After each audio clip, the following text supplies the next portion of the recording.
Coronavirus, les professionnels de la santé se mettent d'accord pour savoir cerner les possibles cas suspects en Belgique.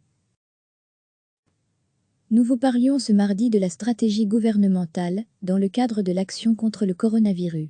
Le ministère de la Santé a dévoilé ce mercredi un nouveau protocole relatif aux patients suspects pour infection à Covid-19.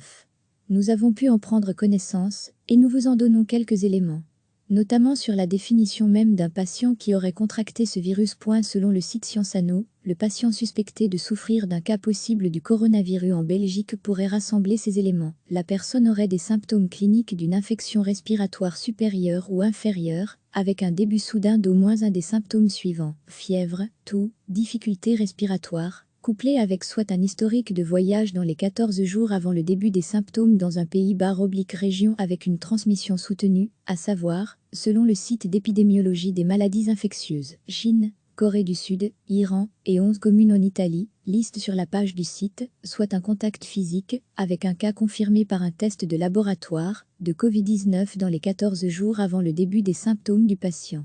Ou bien un patient qui couplerait des symptômes cliniques d'une infection respiratoire aiguë sévère et ou un signe clinique ou radiologique d'atteinte pulmonaire qui exige une hospitalisation et un historique de voyage dans les 14 jours avant le début des symptômes dans un pays/région avec une transmission limitée. Liste ci-dessus plus autres communes de Lombardie, Vénétie et Émilie-Romagne en Italie, Singapour, Japon.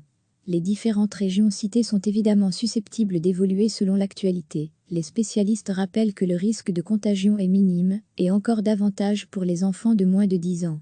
Pour les enfants qui ne présentent pas de symptômes, il n'y a donc pas à s'inquiéter du tout. Les enfants asymptomatiques, sans symptômes, NDLR, peuvent fréquenter la crèche ou l'école même, si même, ou l'un de leurs parents, reviennent d'une région ou d'un pays où il y a des cas de Covid-19.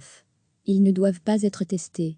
Cependant, si l'un des parents ou un des contacts étroits de l'enfant est un cas confirmé de COVID-19, l'enfant doit rester isolé à la maison.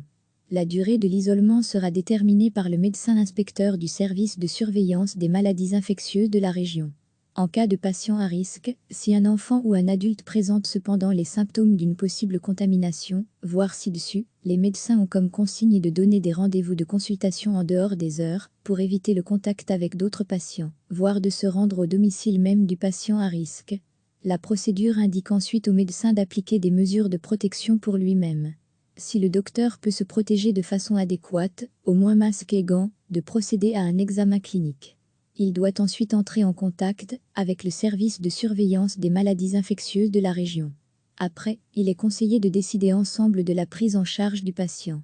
Notons que pour la rentrée scolaire de lundi, le cabinet de la ministre de l'Éducation de la Fédération Wallonie-Bruxelles, Caroline Désir, n'établit pas de consignes particulières. Recevez chaque matin l'essentiel de l'actualité. Cliquez sur s'abonner pour recevoir les dernières nouvelles.